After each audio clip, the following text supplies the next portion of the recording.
And as you can tell, Seattle Tempest D-line have the green light to go. They go into fast break mode.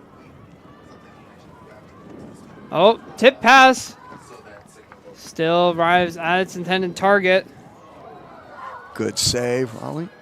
Rolling. And rolling still in the backfield. With Xiaosu. The two Seattle BFG club teammates trying to make it work. Not quite able to there. And Bay Area with another chance to hold. Lots of quick throws from San Francisco. Just moving the defensive round and making it work. Far side of the field Solid for throws. the Bay. Center back to Chen. Eliza Pugh. Floated throw. Too far? Oh, nice In bid. between multiple Falcons players, none of them able to quite come up with it. Cardenas with the bid. Angled throw. Boom. Sale able to get underneath that. That's Nada Tremonte. But conversion not there.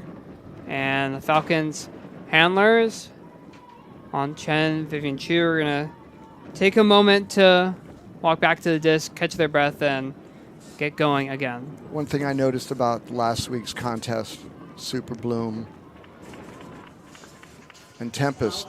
Tempest likes to boost it on defense and just, we're going to pressure the offense in the red zone. So they're in the same situation that Tempest likes. We're going to get the stop in the red zone, and we like our chances. We like our D probability to get a stop. Let's see how it plays out. Can Falcons figure it out?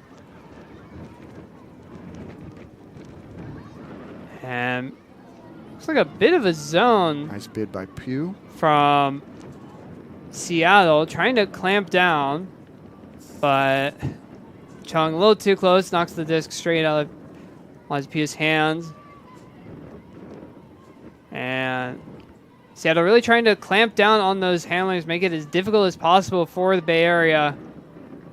Chu able to find Pugh. Up the line to Chen. Chen, away throw, floaty though. And Erheim able to get under it. Margot Erheim with a great catch. Holds off rolling. And now uneven numbers and Vivian Chu to carry hammer. And that is a Falcons hold as the first quarter is nearing its close. Falcons up 6-1. I'm going to tell you, to see the Falcons go coast to coast and be able to score quickly, this is great to see for the organization to be able to do that.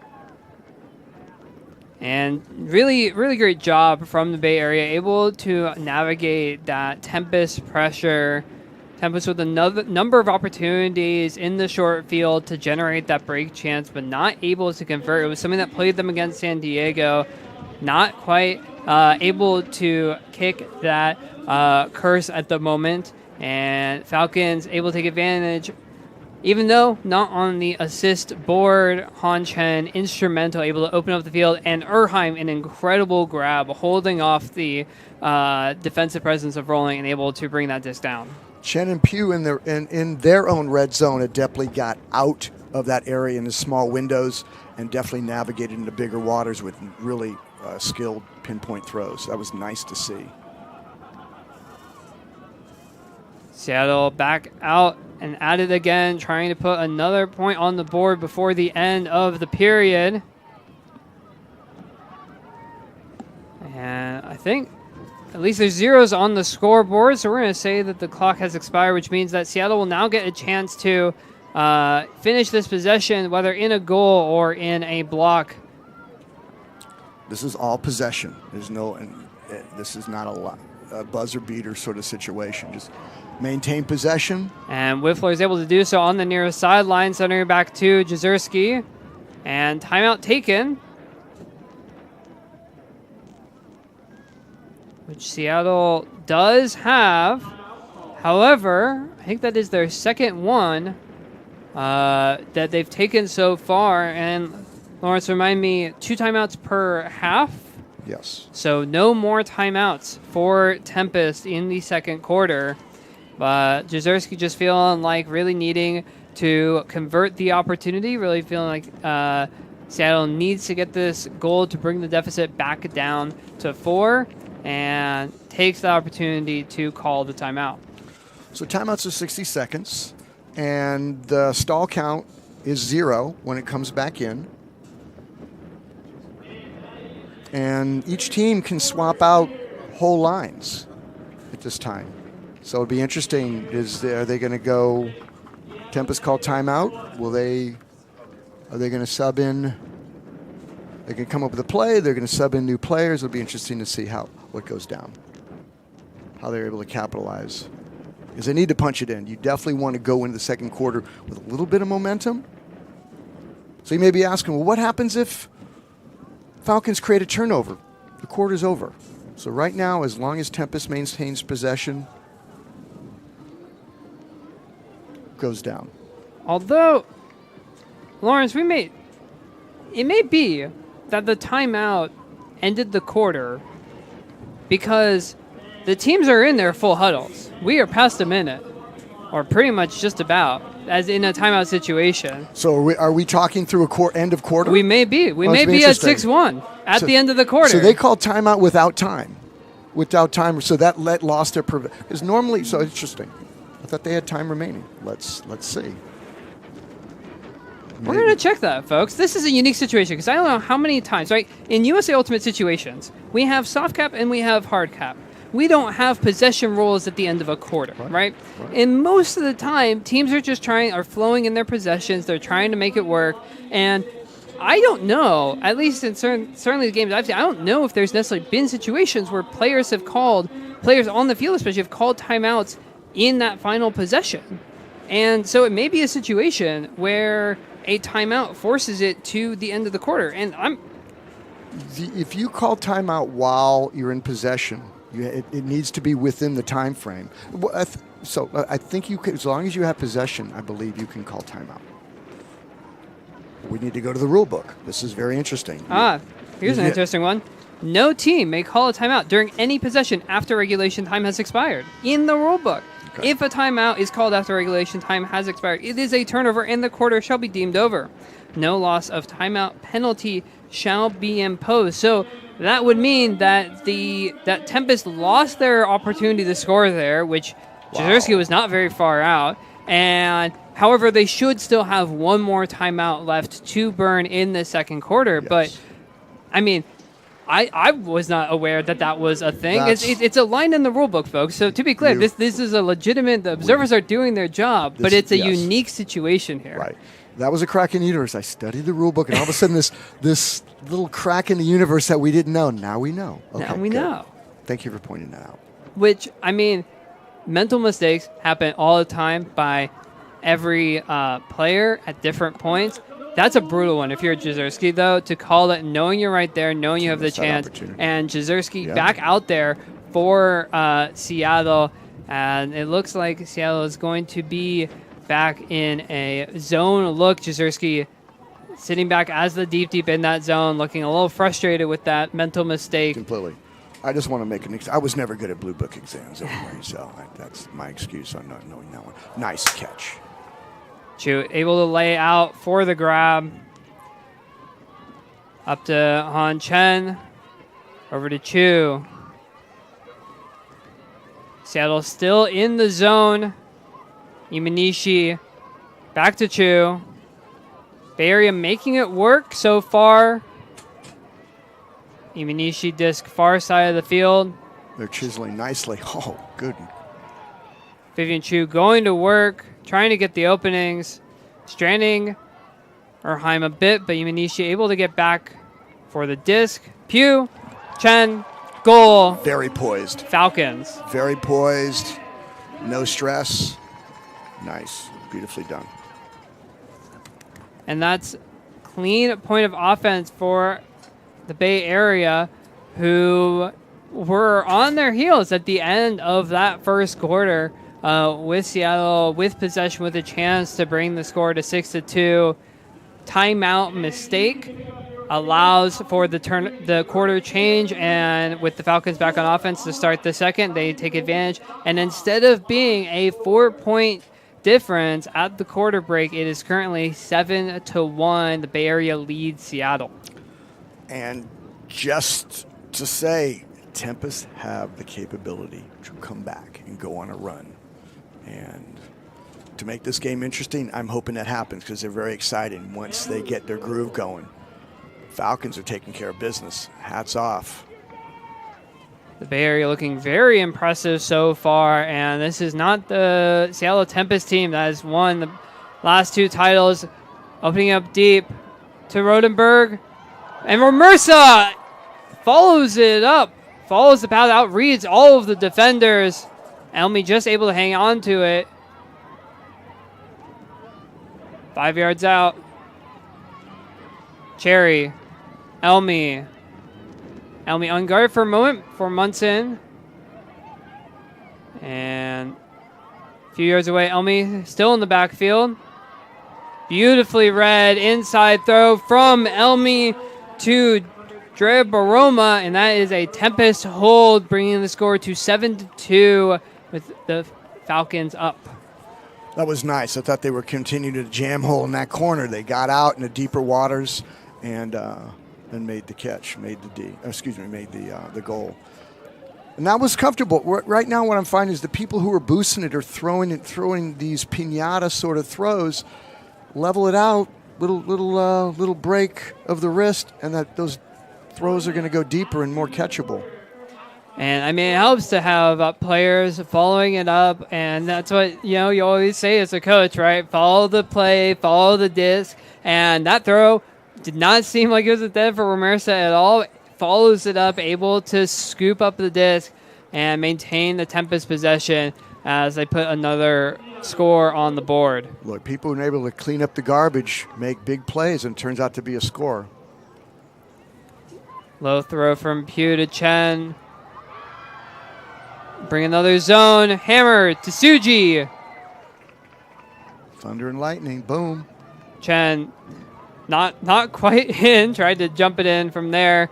And Chen to Suji. A combo you talked about the pregame, making it work.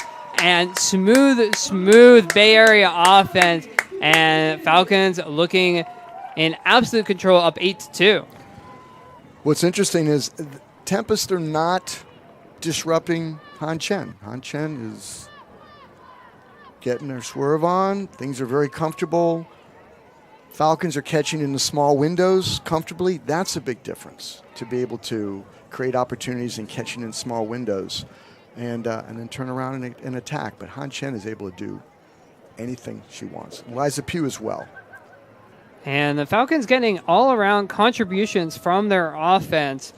8-2, but on the score sheet from my hand tracking, only one player has more than one goal or assist, and that was Midi Chang picking up 2 early assists. Otherwise, distributing the goals, distributing the assists, not leaning on any one player too much. Han Chen, Julian Mankov, huge contributors against Utah. But if you're the Falcons coaching staff, you have to be pretty happy that the other players along your roster are able to make it work. And Jezierski unleashes a gorgeous backhand. No questions. That's Jezierski trying to atone for that mistake at the end of the corner. That was dialed on that deep throw. That's the boost fest that they're comfortable going. Now Falcons are going, okay, great. You got yours. That's fine. We're back at it. We're gonna come back at you strong. Jezierski, one of the most lethal deep throwers in the Western Ultimate League, showing it off there, putting the perfect amount of edge, leading her receiver all the way down the field without issue. And a recent selection to a Team USA World Ultimate Championships team as well. A number of different folks here at this game who both tried out and made the team, Jezierski among them. So Jezierski is one that you want to continue to make uncomfortable, like the equivalent of Han Chen. And early on, she was not getting her looks, and now you don't want her to get comfortable. You want to definitely crowd her and limit her looks downfield.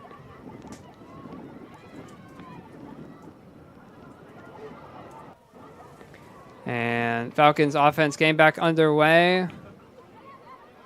She's so good. Erheim to Chen, center of the field. Imanishi.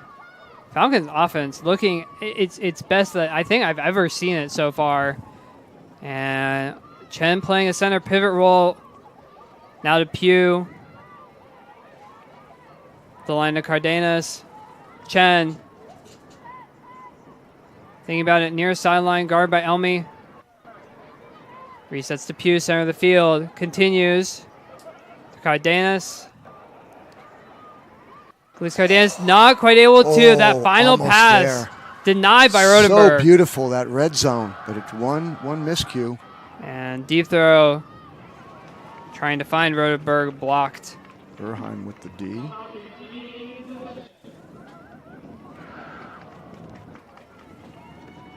Announcer's curse with Han Chen.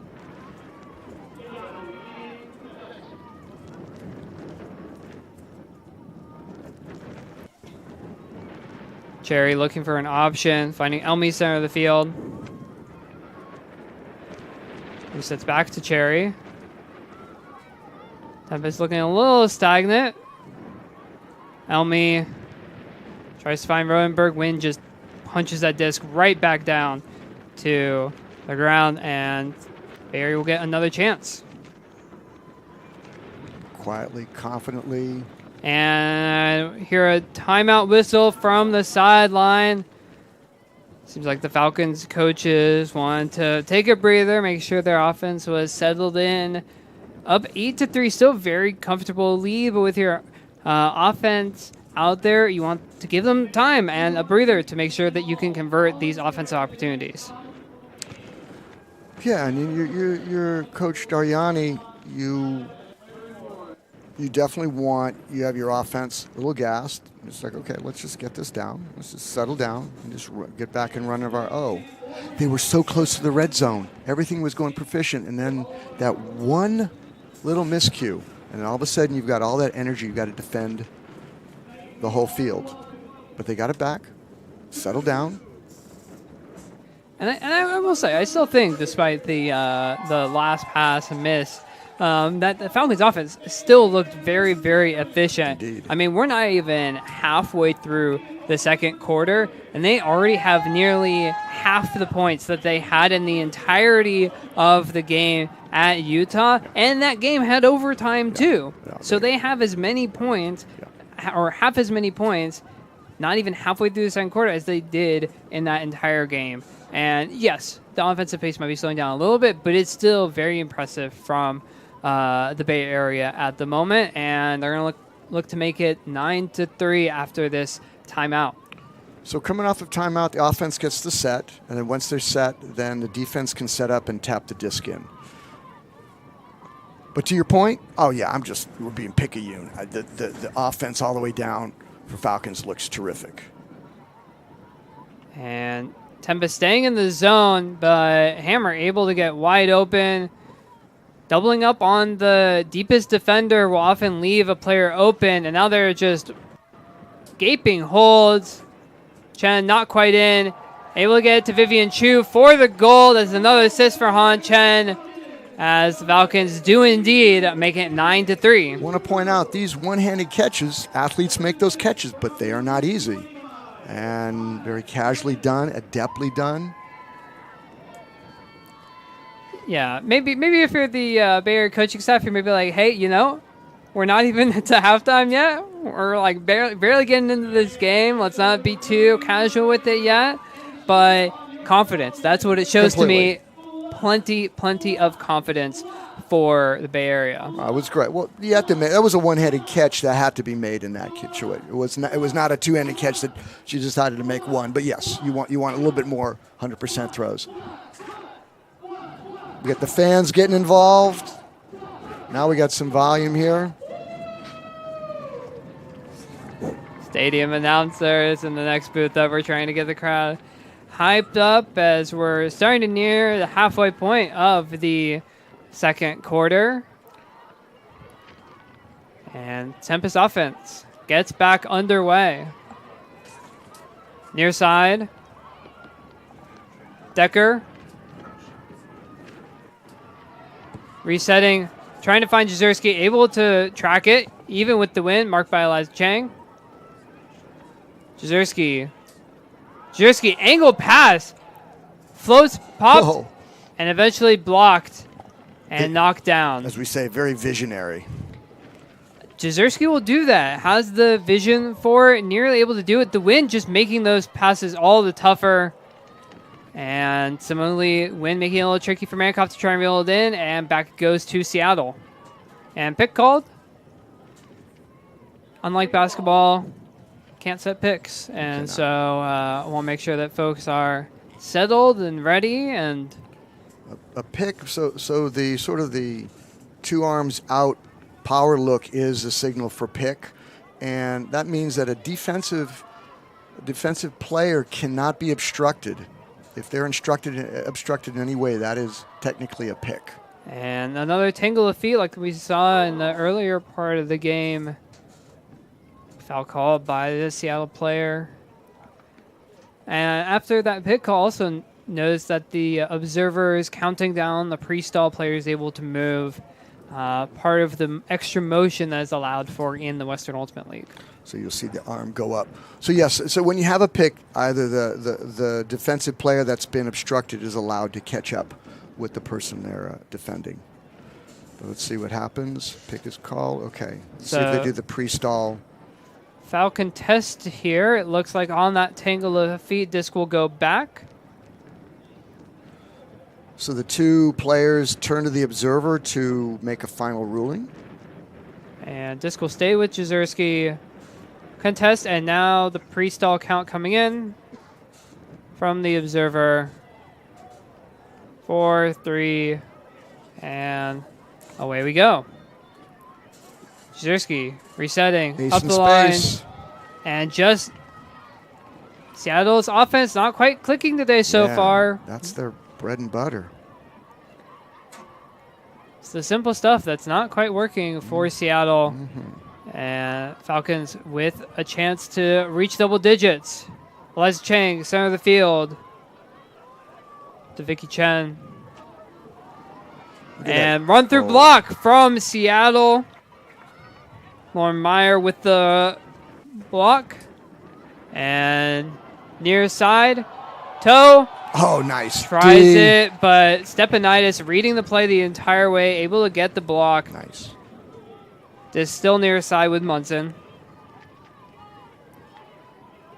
Stepanidis, standout cutter over the years for San Francisco Mischief in the club division, dropping into the handler space. Over the top throw, Mankoff reads it better. Nice positioning. The Win just holding it up for the key goal scorer. And Steph Lim on the mark against Amanda Leahy. But foul called. Leahy back to Munson.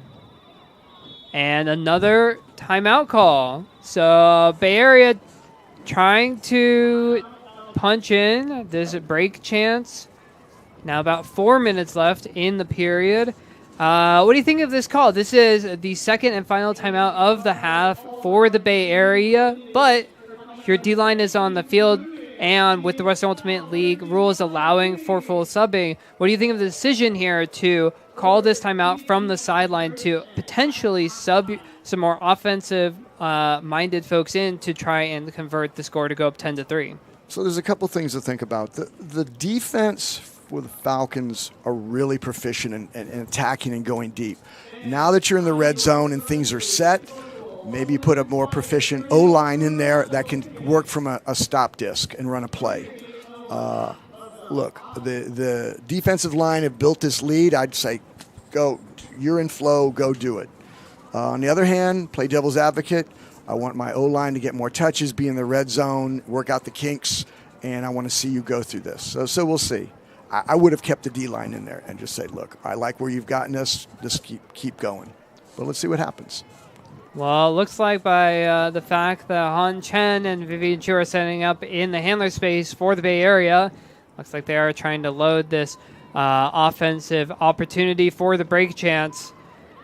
And Chen Imanishi resets to Chu. Little stumble, able to catch her feet. Imanishi somehow saves it to Pew. Around low throw, too low. Nice try. The wind just punching it down to the turf before Khalees Cardenas could get to it. Steph Lim, far side. Tempest in space. Decker. To the inside. Elmi now. Seattle's offense getting back underway. Able to get it. Yes! Layout catch for the goal.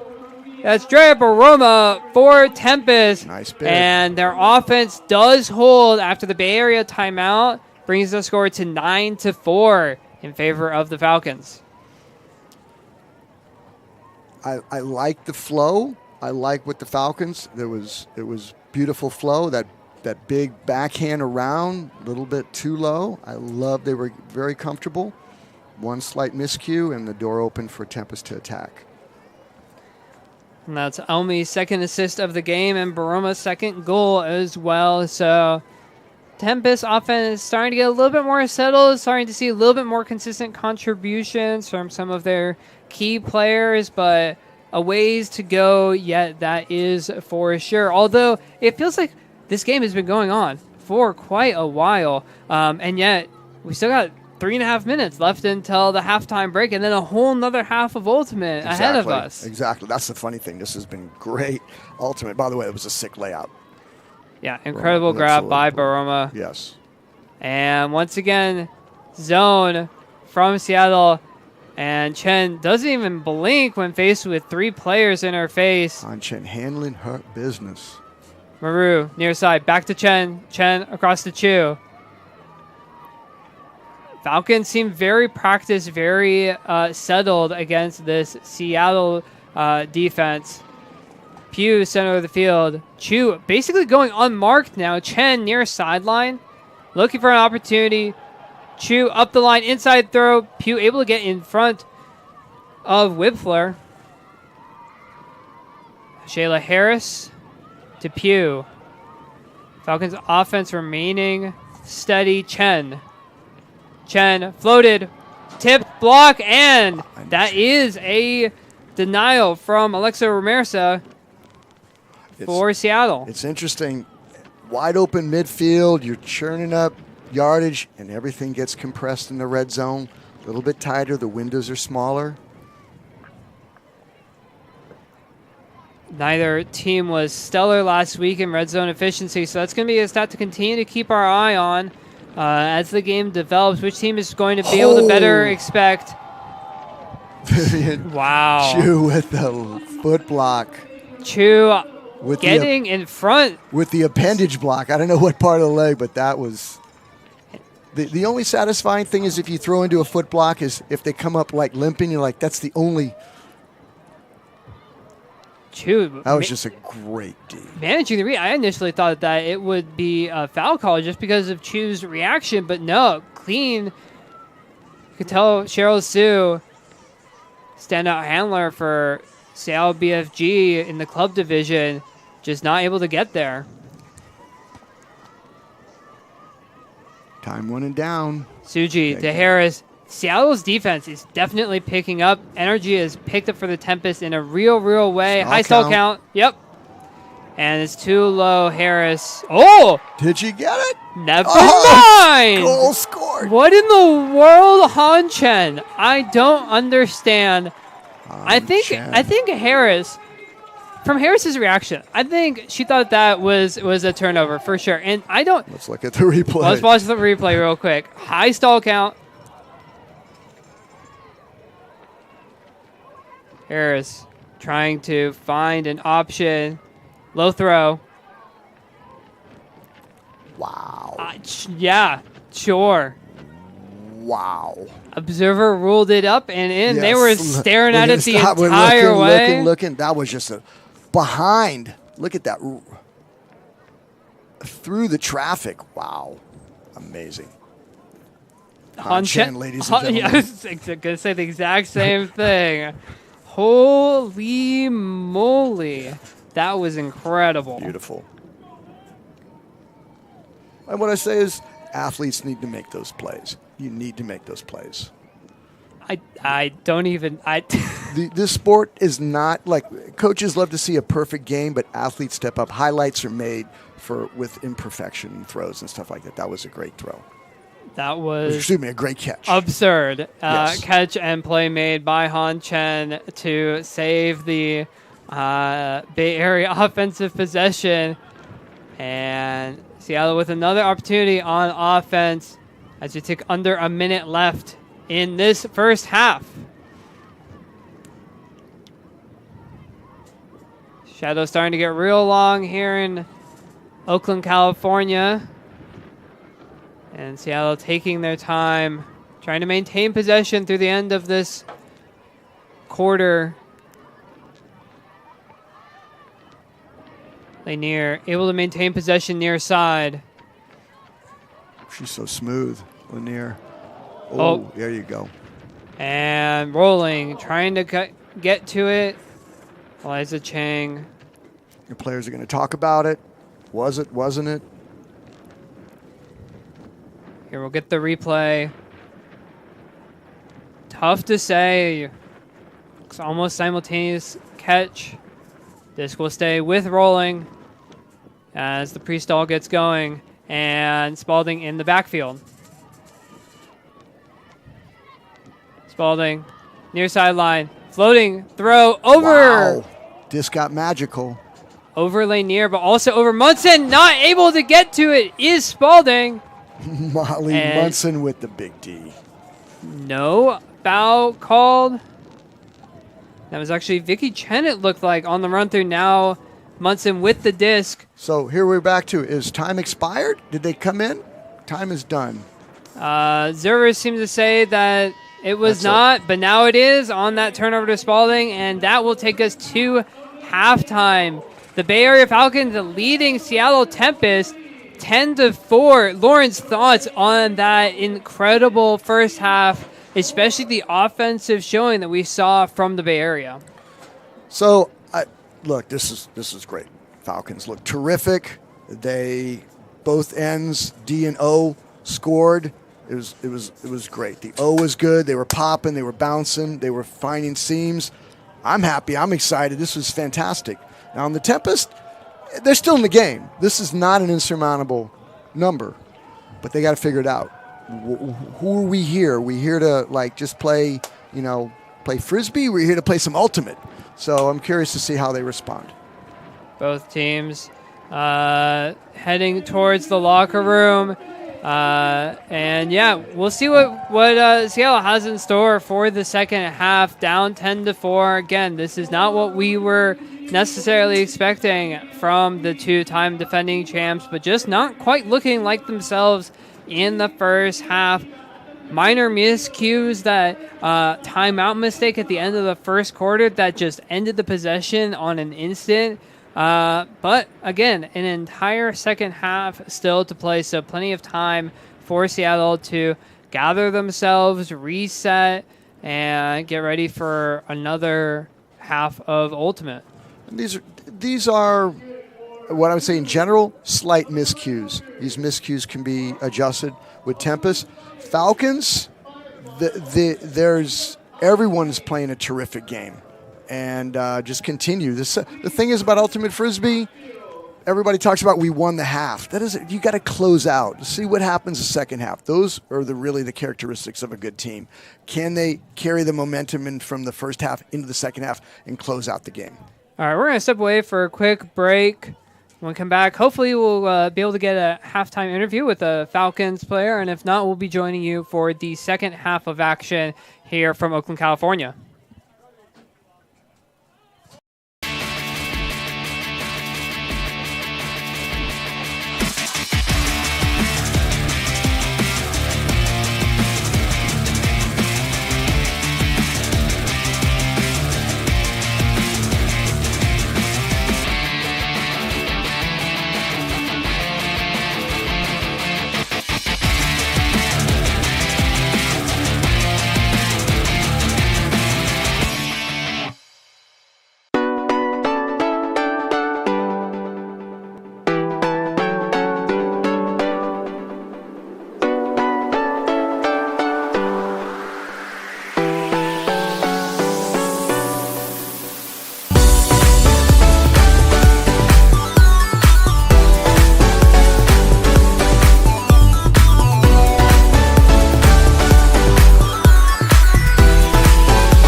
And welcome back to Fremont High School in Oakland, California, as the Bay Area Falcons hold a 10-4 halftime lead over Seattle Tempest. I am very lucky to be joined in the booth by the Falcons' Vivian Chu. Viv, that was an incredible first half for the Bay Area. What helped fuel that early run and the early efficiency from the offense, from both the offensive line and the defensive line in the early going? Yeah, really the crowd. Our first home game, people are really excited to be here. I think the D-line in particular just came here ready to eat. We did a lot of preparation on our matchups, and we're just ready to run and play a high-tempo offense to score. Yeah, from last week's opener on the road against Utah, a tough overtime game in tough conditions. What was sort of the adjustment from reflecting on that first game, that tough loss, and bringing it into this game in this first half so far? Yeah, I think, last week was our first time playing against an opponent, really, and in the last week we've done a lot of reflections and team discussions on where we can improve, get better, get reps against zone, figure out how to move that around, and also just like roles on defense, and figuring out how to move it from like cutters coming into the handler space, handlers going into the cutter space, and being just able to attack the disc downfield and in the backfield. Any thoughts looking ahead to the second half? Y'all have a 6-goal lead at the moment. What's it going to take for y'all to maintain the lead this time around, unlike the lost lead last week? What's going to really help fuel y'all in the second half? Oh, we're reminded, and we don't forget that last game lightly. We're definitely focusing on just keeping up that intensity and not, losing the little things, the fundamentals, still cutting sharply and making all those throwing angles easy to hit. Sounds good. Well, good luck out there, and best luck with the second half. Thank you. Thank you.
Great.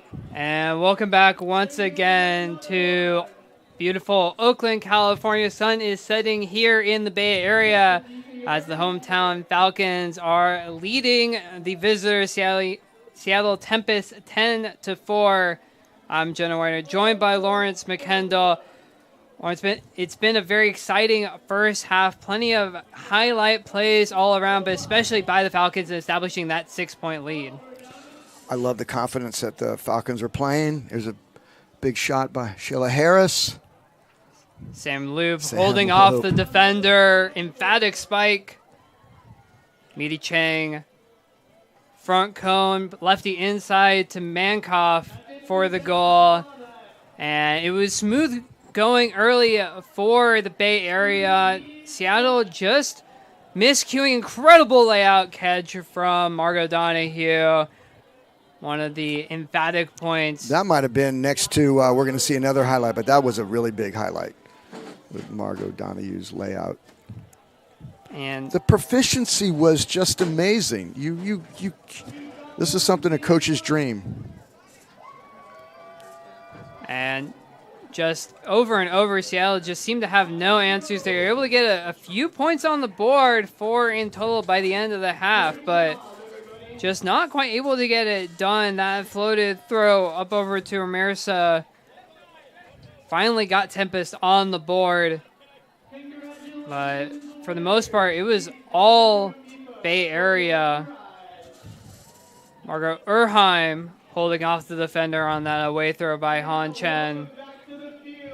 And just dominance by the Falcons all around as the teams start to make their way onto the field for the start of this second half.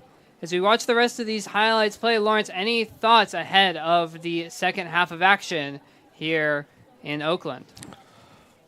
If I'm talking to the Falcons, we have to finish out the second half. This is far from over. We have 2 other quarters to play, and we cannot give the other team any hope for getting back, so we have to keep on rolling and stay focused. On Tempest, we're going to figure it out. Play our game. I think if the Tempest play their game and they start shooting and getting open, this would be great. But a lot of their deep shots have been sort of squirrely. If they can clean that up, I think they can put a few more scores on the board. So there we go, Tempest and flow. Yeah, so far their offense looking good on the opening possession of the second half. Seattle starting out on offense as the starting possession rotates once again. Seattle starting with possession to open the first and third quarters, while the Bay Area will start with it for the second and fourth. Great grab by Steph Lim. Continued throw, and that's a quick, smooth Seattle score. Carly Campana on the receiving end as Tempest put one on quick and clean. And if you're a Seattle fan, that's exactly what you want to see to start the second half. You want to see your team settle in, do what they do best, and just smooth, easy offense in for the score. But what made that possible was Steph Lim's catch. It takes a great catch to continue with the flow. That was an errant throw that made a beautiful catch to continue the flow for Tempest. So that was a really sort of the mortar with the bricks. That was a great catch. And now if you are Seattle, the obvious thing is now we got to go get breaks, right? Take this opportunity and start to chip away at this deficit. If you go blow for blow with the Bay Area, you're going to lose. You have a 6-point deficit to make up. But if you can start to pile up those break chances and those break conversions, then Tempest are going to be right back into this game real quick. But that's a great point. You can't go blow for blow. So this is going to be interesting how they respond. See if they pull out the same zone. 2 great catches. Not quite. Hammer able to maintain possession. Far sideline. Chen getting again a couple of floated throws. Imanishi unguarded, at least for the moment. Chen, Chu, both working in the backfield. Big around. Saltzman. Depew, center of the field. Saltzman in space. On the doorstep are the Falcons. Imanishi. Saltzman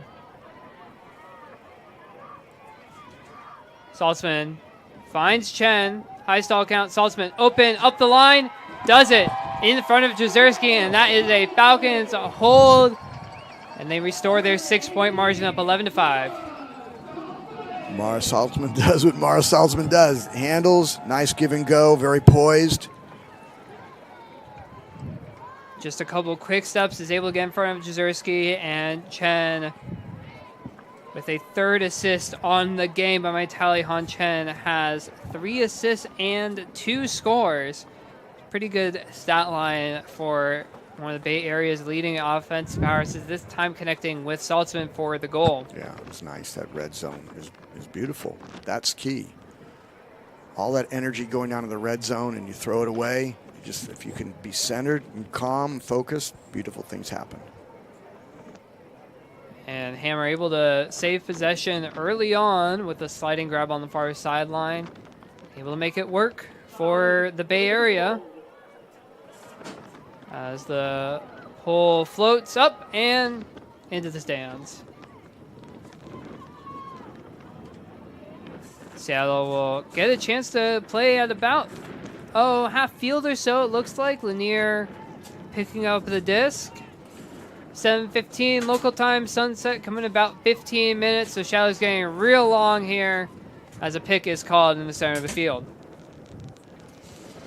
Tempest in a vert stack. Falcons are going to be very poachy.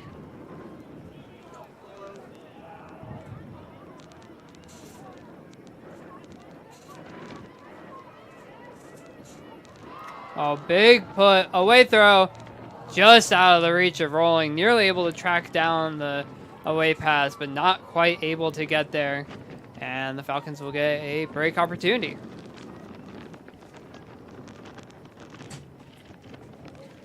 So this is always interesting to see how smoothly the Falcons can get out of the red zone, out of their red zone and downfield. Wind is going across the field towards the stands. And not quite on there from Meaty Chang. Inside throw, low throw. Cheryl Sue gives it right back. And after a couple opening clean points of offense, neither team quite able to find their rhythm on this point so far.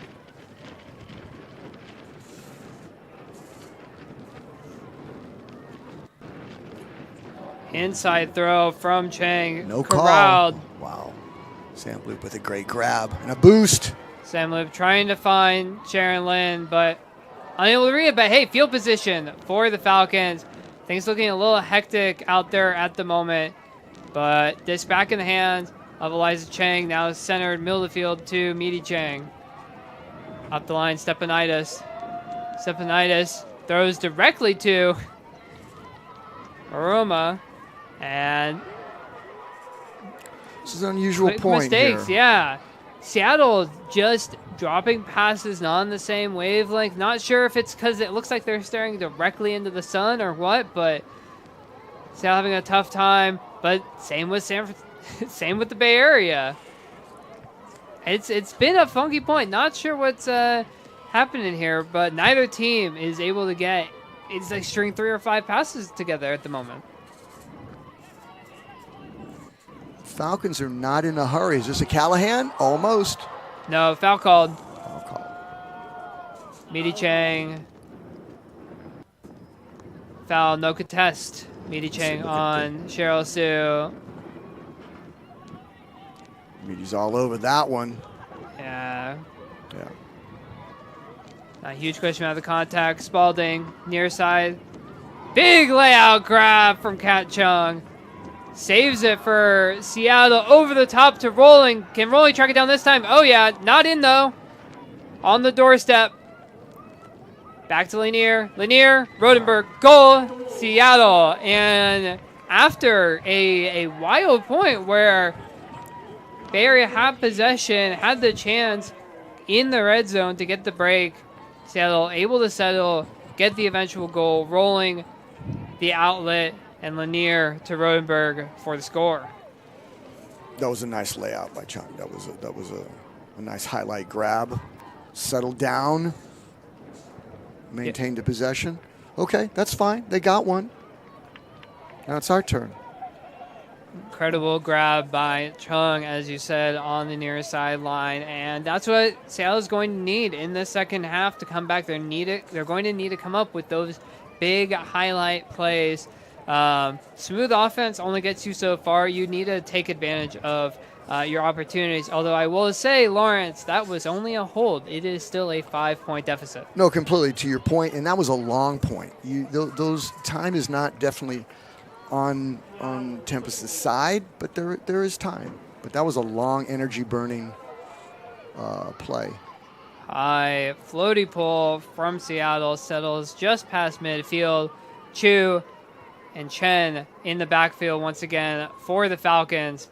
And that like 3-person cup wall from Seattle not currently doing a ton to slow down the Bay Area.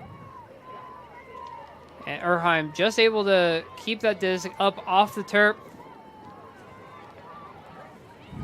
Low throw, Cardenas. Chen to Suji, just off the hands, and Seattle with a break chance. Can they convert it? Cherry directing traffic as Seattle tries to get its offense going with the length of the field in front of them. Elmy, center of the field. Seattle back in the horizontal offense. Lauren Meyer throwing wide to right. Right, up the line to Elmy. Elmy near sideline, putting it deep. Angle pass, low. Too low. for Lauren Meyer to come up with. Elmi in power position. Had the look, just not able to quite get the touchy angle. Chen thought about the deep throw, wasn't there. Found Erheim, far sideline anyway. Now Chu, center of the field for the Bay Area. Pugh. Falcons find. slinging it across the field. Chen in space as the Falcons have rapidly crossed half field. Suji far sideline. Up the line, Erheim, no questions. Easy Very enough, nice. and 6-point lead restored as the Bay Area double up. Seattle up 12-6. Khalees Cardenas was very smooth, very integral in the handler stack. And Suji getting the assist this time. Second of the game. As the Bay Area gives up a break chance, but gets it back. Gets it back. That's And nice. doesn't offer another opportunity. Oftentimes when we talk about for the Western Ultimate League teams, or I know that this is talked about regularly, especially when there is a point cap in particular for the club scene in USA Ultimate, is that really good teams, if you turn the disc over, they will not give it back to you. And so you have to minimize those turnovers. You have to take advantage of your opportunities. And Seattle not taking advantage of those opportunities, giving it back to the Bay Area. And the Bay Area says, hey, yeah, you keep giving us the disc. We're going to eventually make it work. And they made it work for that hold. But Seattle's offense cruising once again. Far sideline now centering for Alexa Kirkland. Waiting for an receiver, Rodenberg.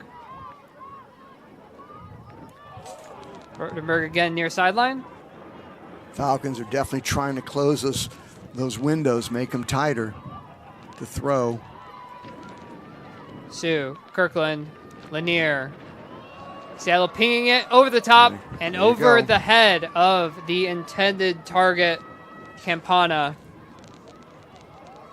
Former Carlton Syzygy teammates, Lanier and Campana, not quite on the same page, and that away throw from the Bay, just well short. And we have lights signaling we are just about to sunset here, folks. This is beautiful conditions, beautiful weather. And Cheryl Sue having a tough game, puts another one into the teeth of the Falcons defense. Will give the Bay Area another chance to break. Munson walking over to pick up the disc on the near sideline. Nice IO.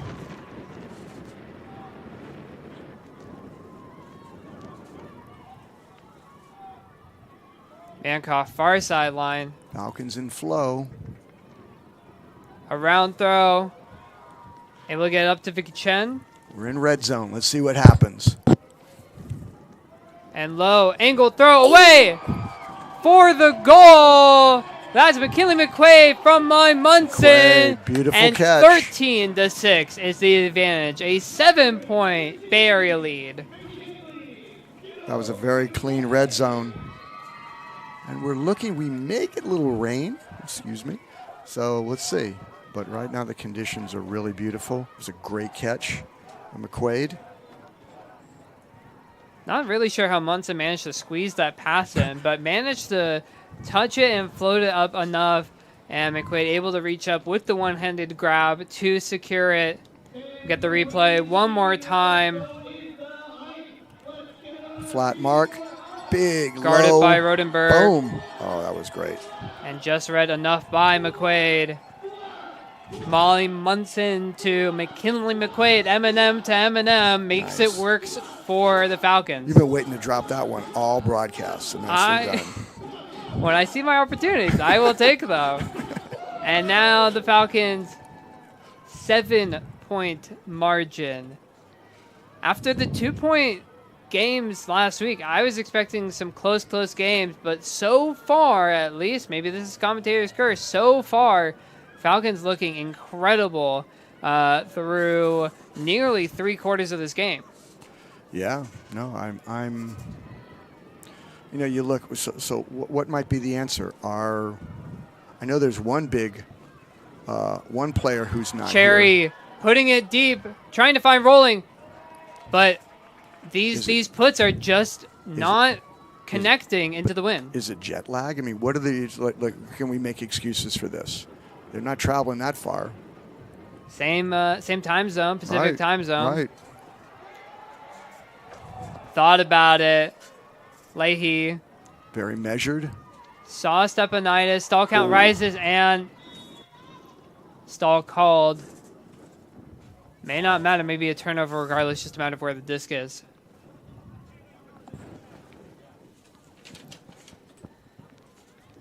No stall, straight turnover. As we're sorting this out, the observers today are Tyler Bacon and Sebastian Miner.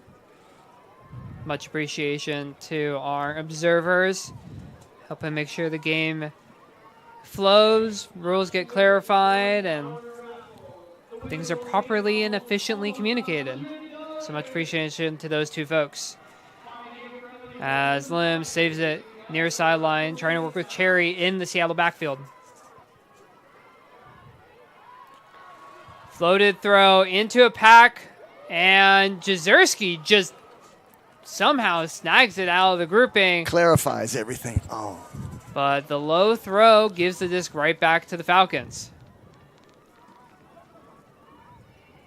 Bay Area's offense looking a little scattered at the moment, but Stepanidis finds Munson, finds Meaty Chang, who thinks about the away throw and instead opts for the inside pass to Erheim.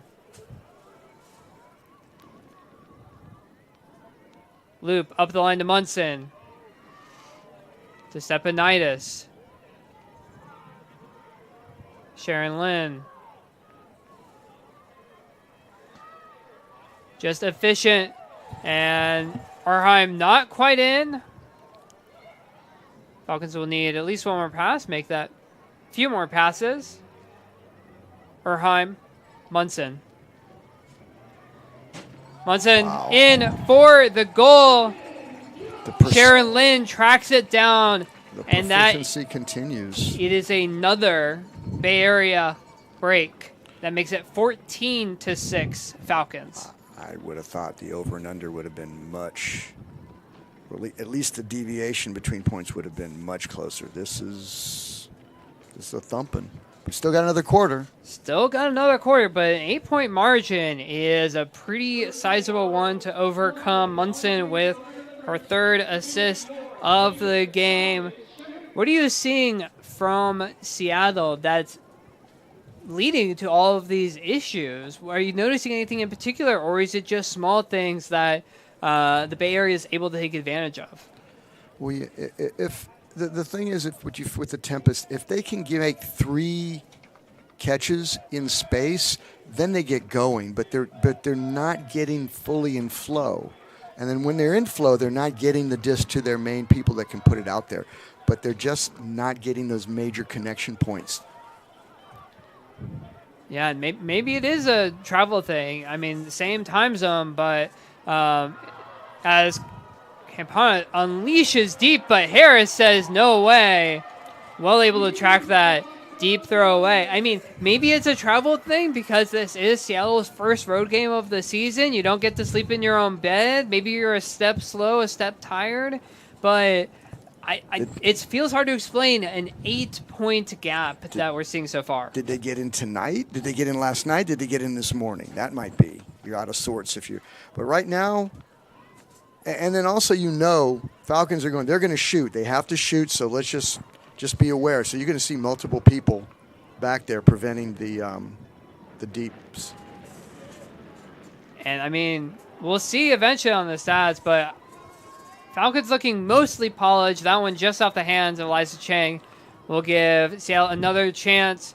And this should be the last possession of the quarter.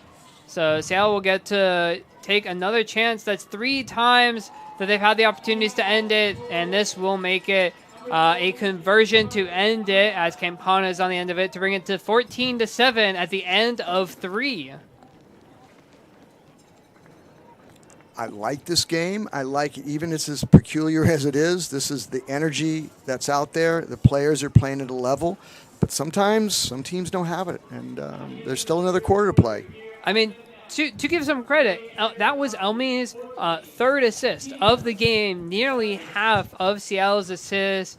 Ikran Elmi having a great game so far. The University of Washington product playing a key role for the Seattle offense tonight, but not getting the type of support that we normally see from Seattle up and down the board. In terms of the scoring column, per my count, we have all of 5 players who have scored for Seattle. It's just not the balanced contributions as opposed to looking at the lineup for the Bay Area. I count 1, 2, 3, 4, 5, 6, 7, 8, 9, 10, 11, 12, 13 players. I started counting and then realized there's so many. 13 players who have scored for the Bay Area. That's much more akin to what we normally see from Seattle. And yet, here we are, 14-7 after 3 quarters. Yeah, no, and it's so to talk about Elmi. Elmi's fearless with Super Bloom. Disc runs through her, and I'm not surprised by her stats. Now, looking at the distribution that you're looking at for Falcons, that's nice. Is that a spreadsheet you'd like to look if you're the coach? Is that something you would love to see? Yeah, certainly. On the scoring side, on the assisting side, a little bit more unbalanced, but that's because you have Molly Munson with 3 assists, you have Han Chen with 3 assists, Shayla Harris with a pair of assists, as well as Ali Suji with a pair of assists. That's nice. All per our tracking, we might have missed something along the way. But still, it speaks to both the breadth of contributions that the Falcons have been able to get tonight, as well as some of their key standouts. Again, Han Chen, 2 goals, 3 assists, one of the key statistical leaders for this Falcons team. And this offensive line is going to get a chance to go back out there once again to try and put another point on the board and make it 15 goals after just a little over 3 quarters if they're able to convert this initial hold to start the 4th and final quarter of play. And this balanced stat sheet you're looking at, that's nice. The other team cannot sort of tee off on 1 or 2 players as a, sort of the linchpins. If it's distributed as widely as it, then the other team has a problem because they can't focus on 1 player. It's really nice to see how balanced the Falcons are playing. And it's going to be interesting to see, right from Seattle, do you try and bring a different, another defensive look to try and get quick turnovers and generate those opportunities? Or do you try and, keep playing some of the same zone, the same matchup, and just hope that the Falcons have not made a lot of mistakes? Maybe they'll make a few mistakes in this 4th quarter and start to allow you back into the game and starting to trim away the current 7-point margin that we have here.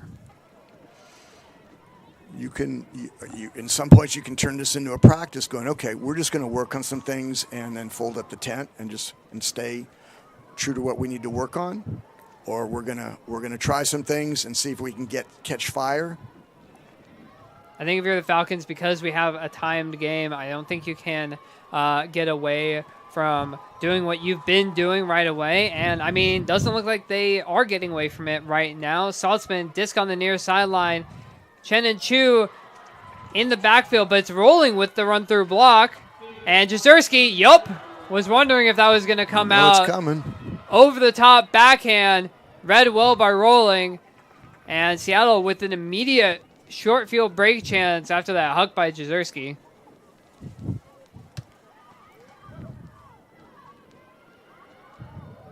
And Cherry just scant yards out, rolling. The block getter. Throws the assist, maybe? And goal, and Elmi, sure enough, rolling. Gets the block, gets the assist, and Elmi adds a goal to her score sheet as that's a break for Seattle. An unusual break, but a lot of frenetic energy there. There's no style points right now. You just got to get it into the goal. Rolling with the run-through block and then the floaty throw over to Elmi, who fans herself off. Makes sense. Been on a bit of a tear tonight. And, okay, you're the Falcons. You finally you give up this break chance, and you're still working with the 6-point margin. Does anything change, or do you just send a lot of that same line back out and say, hey, that was, you know, a small miss, and we do it again. They're a good team. They're going to get their looks. They're going to get their scores. So that's something like, okay, it's not unusual. Just go right back to what we're doing. And sure enough, Chen back out there for the Bay Area. But there we go. There's the mistake. There's the drop. Small things. Drop from Erheim gives the disc back to Seattle. Are you going to start to see some nerves from the Bay Area if they start to give up these break chances?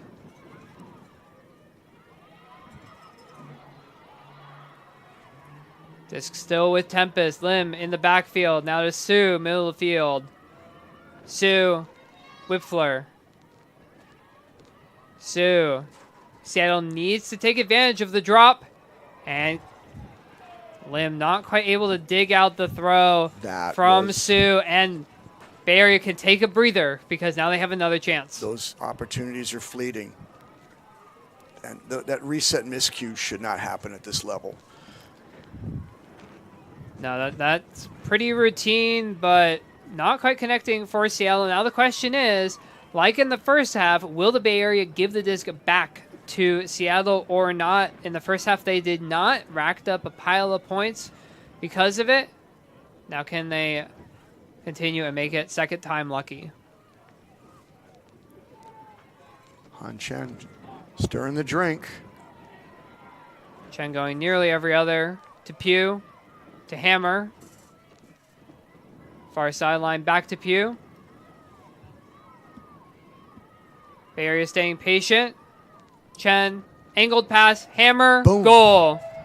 And another assist for Han Chen. Another score for the Bay Area Falcons. Makes it 15-8 in favor of the hometown team. Outstanding. Really nice, calm. Look how smooth that is. Just so smooth. And the Falcons player is just able to find windows of space all evening. Chen almost casually getting that disc from Pugh on the far sideline, and then just touchy angle pass to Hammer in, and 15-8 Bay Area lead. Yeah, one of the things I would say to Tempest is, can you pressure the main handlers? Just try to take them out of the equation and see if the other 6 on the field can do something. An interesting note to think about from last week. In the early part of the fourth quarter against Utah, the Bay Area held a 15-11 lead that they let slip to eventually go on to lose in overtime. Bit of a bigger margin this time, and as we heard from Vivian Chu at halftime, it's on their minds. You'd expect that Falcons aren't going to let up, and that throw that is behind rolling will give them another chance. Loop near sideline. By the way, Jen, that was a nice interview with Vivian. It was nice that she came up here. Always appreciate when players take a little bit of time out of their short halftime break to come chat with us. And appreciate the insight into the knowledge that, yeah, they're going to remember this that loss from last week and try not let it happen again. Just staying patient with it.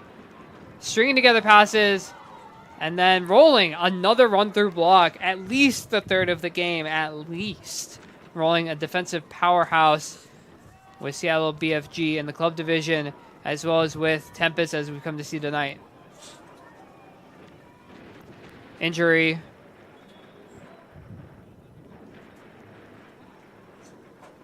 And that's Loop down. Looks to be holding her ankle. Hate to see that. Yeah, looks more than a cramp. Could be a twist. All right. While I check out Loop, we're gonna. Oh. Okay, glad to see Loop getting some, Sam Loop getting some help off the field.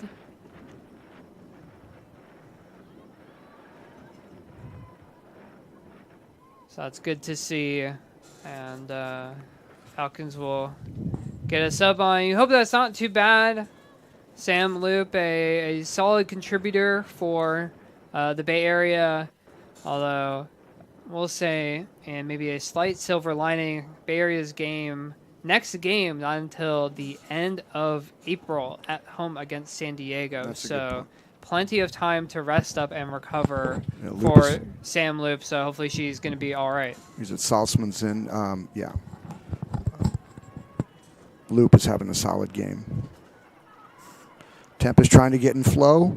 Oh, huge Oh. layout block. Sharon Lynn coming through to deny Campana. And energy right back up for the Falcons. Those take the steam out of any hope. But just off the hands of Lynn on the near sideline gives this back to Seattle. The clock right now only stops. I mean, it continues to go unless there's injury. There's a stop, but the clock runs, and anything that happens is just eating up precious time. Yeah, clock will not stop during stoppages and calls until the last 2 minutes of the quarter, and that throw just too far for Seattle player to track down. And yeah, as you say, clock is ticking down, approaching halfway through this fourth quarter. If you're the Bay Area, you are just fine with this. Seattle will need time to make the comeback with the clock not stopping until those final couple of minutes, or unless there's a timeout, which maybe that was perfect timing from the Bay Area to call it right before that turnover. Then good call from the Falcons coaching staff to settle their team and allow them to reset with just over 6 minutes left in the fourth quarter. Now that timeout went out. There was a turn, but the timeout can be called and nullifies the turn. And as long as it's called before the turnover, before, to be clear. exactly. And as you mentioned, both teams can swap out entire sides, and the stall count resets to 0, or to 1, I should say. And Falcons coaching staff may be thinking, hey, we haven't called a timeout in the second half. Let's take some time, settle people's nerves, just really be patient with it, and be ready to go again with the length of the field in front of them. We'll see if we have any particular lineup adjustments coming out of this timeout for the Bay Area. But I imagine part of this is, hey, we have the timeouts. Let's use them. Yep. Let's take a breather and get a sort of fresh set of folks out there, or at least a fresh set of breaths to get ready to attack the rest of the field. Completely. It makes sense. And I think on some level, let's don't get caught in our red zone. In worst case scenario, boost it. But let's see if we can run a play to get it out of there and get into open waters. And yeah, as the Falcons offense gets set, looks like Vivian Chu and Seattle continuing to try and put multiple people in front of the disc. Falcons mostly content to just throw around and through it. We see a Z. They are playing zone. Tempest. Imanishi finds the window.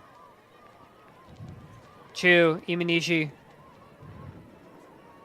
Back to Meaty Chang. Back to Imanishi. Just slowly chipping yards. Eliza Chang up to Saltzman. And patience now from the Falcons as it resets back to Chu, center of the field. Calm reset. Frankly, I'm surprised Tempest hasn't gone to the zone earlier. And run through block, just not on the same page. Chu and her intended target, I think that was Margaret Donahue. And instead of run through block from Seattle, we'll give them another chance.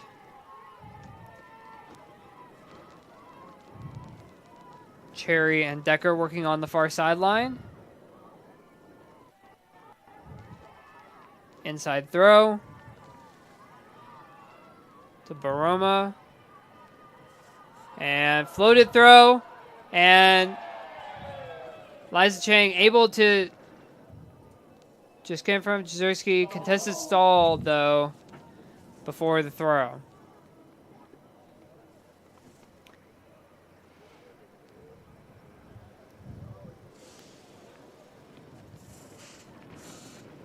And looks like it will be a turnover at that spot. No, I was looking for the hand pat. It was a stall? Good. Stall call, turnover. Falcons with another opportunity as Chu goes over to the disc as we tick under 4.5 minutes left in the game. Imanishi near sideline. Midi Chang to Imanishi. Falcons plenty content to work on the near sideline onto that force side where the Tempest are trying to force them. Basically saying, hey, we'll take the free yards and the free back and force if y'all aren't going to stop us. And then find the pockets to continue and move this across the field. Chu moving it all the way across to Vicky Chen. Imanishi with the beautiful fakes. Calm. Vivian Chu. Clear. So the chisels, there's not so much with this, but we got it. Nope. Imanishi not quite in. Nearly inside throw, layout grab, Donahue again. And a little bit of kick spike for emphasis as the Bay Area looks well on their way to the first win of the season, up 16-8. Imanishi was making beautiful moves. Very calm, adept handler. Donahue with the sick layout. That's 2. Bookends, 1 in each half. Donahue just making sure of the goal with the layout, sliding on the turf. And with 3.5 minutes left, Lawrence, I think it's not quite curtains, but it's pretty much just about there for Seattle. Yeah. And the Bay Area their offense has looked good throughout a few miscues here and there, but it has been incredibly efficient. Exactly. It's been incredibly efficient. That's what you like. Falcons have had their highlights, but they've been steady all the way through. Beautiful to watch. Nice flow, breaks, D's when you got them. The miscues have been minimal. And Tempest offense has just got nothing going, and right on cue, just a terrible drop from Seattle gives the disc right back to the Bay Area in the short field. Sharon Lynn trying to find the reset option, does so. Munson available to avoid the stall call. Suji across to McQuaid. Reset to Munson. Ace in space. Wide Boom. open. Sharon Lynn not in yet. On the doorstep. Mankoff off the hands. Saved. Down by the observers. Yeah, it looked like it bounced. Let's see. Down by the observers. Sharon Lynn trying to find Julie Mankoff. Just off the hands, and yeah, it's a close one, Lawrence. Yeah. And Seattle gets another chance, but still length of the field in front of them, under 3 minutes to play. Spalding and Sue working in the backfield. Nice and big layout. bid. Kat Chung with another fantastic grab for Tempest. And throw initially out of reach of Sue. Sue putting it deep. But there's a trio of Falcons defenders there. And just a trip and a turnover in the short field. Again, time continues to tick. Approaching 2 minutes left as Spalding walks over to the disc to put it back into play for Seattle. Angled throw to Sue in for the goal. That is a Seattle score, bringing the score to 16-9 in the favor of the Bay Area. That was an interesting point. Right on the doorstep. Just take that one errant throw, make it a little lower. It would have been a Falcons score. And we were talking at halftime that in the second half what would need to happen for Seattle to get back into the game is more of those mistakes from the Bay Area. We saw the drop earlier by Erheim. We have the trip here and the miss on Harris and Suji. But at this point, too little, too late, and not enough of those mistakes from the Bay Area to allow Seattle back into the game. And 16-9 lead, just over 2 minutes to play. what are your thoughts on what you've seen from the Falcons over the course of this game as they look set to notch their first win of the season? Well, to your point, looking at how balanced the score sheet, the stat sheet is, that's what it continues. The balance, the confidence, they're able to impose their will against Tempest. And I'm very pleased. You take away with all these pluses. I know they're going to look at the video and find where they can improve, but this is a nice rebound from the Utah game. As for Seattle, being under 10 points with under 2 minutes to play left in the game is not the kind of offensive performance we've come to see from Tempest, but falling on their 15 total goal performance against San Diego, you have to wonder if the Tempest offense is just not quite clicking so far as it was last year at times and the last couple of seasons when they won back-to-back titles. Well, at some point, it's like looking at the Warriors here. At some point, the old guard gets older, and you've got to see if you can maintain your culture with new players. So we've got new players here trying to step into big shoes that the Tempest have established. And so there's going to be a learning curve, and there's plenty of season to figure it out. And hammer to Chen, low throw. Got it. But saved up anyway. Good. By Erheim. Chen barely making it work. Was very worried that throw was going to be well too low for Erheim. But Erheim able to get hands underneath it. Chen with a quintet of assists by my count on the game. Hammer opening it up. And Chen thought it was too low, but just about able to get hands under it is Erheim. Yep. Han Chen demonstrating that she can make the low catches and make those low throws so other people can have those highlights. And it's 17-9, under a minute to play. All but over at this point. This will move the Falcons to 1-1 on the season, drop Seattle to 0-2. Let's talk big picture for a moment while we can, Lawrence.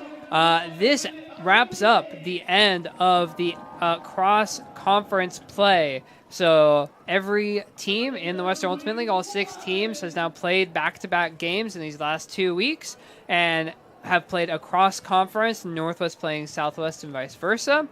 And we're going to have a bye week in this upcoming week in the Western Ultimate League, and then straight into conference play, which will be the remainder of the season. For championship weekend, looking ahead to June, the qualification process will be the top 2 teams from each conference will be making it. And while there are more conference games, these other conference games do still count to your overall record.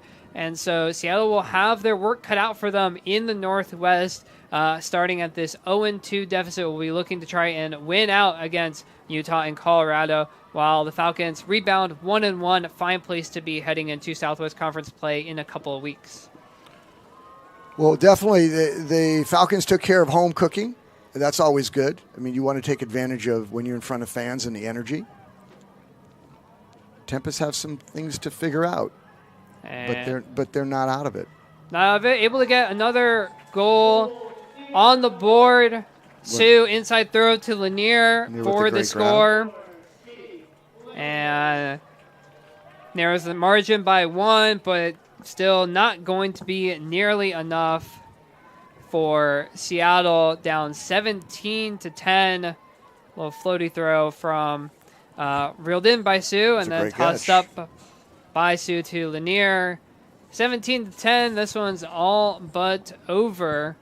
Any last initial takeaways from this game? It really, really cannot emphasize enough. Impressive showing from the Bay Area. Yes, it's the same number of points that they scored last week against Utah, but just incredible effort all around, and especially defensively to, as of now, hold Tempest to a measly 10 points. Very, very impressive outing from the Bay Area. And again, as mentioned, they don't play their next game until week 6 of the season when they will host San Diego Super Bloom. So you have a whole month to prepare. Always a question of rust versus rest, but tons of time for the Falcons to prep for that next home game. Well, they have time to gel more, and we didn't bring this up. There's 8 different teams that sort of make up this Falcons squad, and I want to give props to the coaching staff to be able to create this synergy with so many divergent styles and teams that come in. So big props to the coaching staff to work this magic and get everybody playing as one. Yeah. And to your point, rust, is that going to be good? I don't know. I think I would like to look at it positively. It's going to be like gumbo marinating in the refrigerator. It's just going to taste better. They have time to gel even more. And I'm really curious to see if that rest, I'm not going to be surprised. You're going to become an even more exciting team. Yeah, and yeah, to your point, coaching staff doing a really good job of bringing together these players from around the Bay Area ultimate club scene onto the pro scene for the Falcons. And you really thought that Chen had that for it, and it is ruled by the observers, not a stall. Chen appropriately with the final goal on the reception from Maru, and that will end it.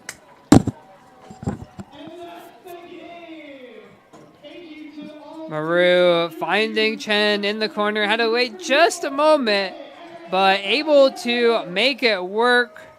Maru with the assist, Chen with the goal. That is an 18-10 Bay Area Falcons win over Seattle Tempest. Incredible showing from the Bay Area, and now they'll have a month to rest up and appreciate it ahead of hosting the San Diego Super Bloom at the end of April. I'm looking forward to that. That's going to be definitely another up-tempo game.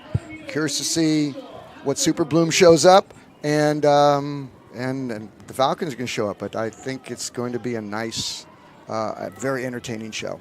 As for Seattle, their next game will be on the road in Week 4. Again, next week is a bye week. They will be playing on the road at Utah as conference play gets underway. We are about to wrap here. Some impressive plays all throughout this game. Lawrence, what were some of the standouts for you that we saw tonight? Well, the layouts, Margot Donahue was all over the place making those sick grabs. Han Chen, handling her business all over the place, making catches, stirring the drink, solid play. The defense on the Falcons were great. They were able to impose their will and really establish the trend right off the bat. So those were the highlights there. I'm missing some players, but it was up and down. It was a really nice, comprehensive game, and it was exciting to see for the hometown and home cooking. Yeah, I mean, I think overall I was, again, very impressed by the overall efficiency from the Falcons. And I think underrated, and we'll have to take another look. Again, this was shown on YouTube, so we can all go back and rewatch it. Going to be curious to see what defensive showing we did see from the Bay Area to limit Seattle to a mere 10 points. Because, yes, the Tempest had their mistakes, but also the Bay Area had to be doing something right in order to slow them down enough to hold them to merely 10 points. And that's the crux of that observation. I was looking at how the defense shifted in the offense and scored, but looking at that, where were those turns created? Was there miscues, or was it just the defense was just creating those and forcing those small window throws? So yes, looking at that critically would be interesting to see. All right, well, we're going to wrap it up here. Thank you for joining us from Oakland, California. It has been an 18-10 victory for the home team, Bay Area Falcons, over Seattle Tempest. Thank you for joining us. I've been John Weiner. He's been Lawrence McKendall. We'll catch you in a couple of weeks for more Western Ultimate League action as conference play starts up in a couple of weeks.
Oh, yeah. Saturday, March 30th. Let's go.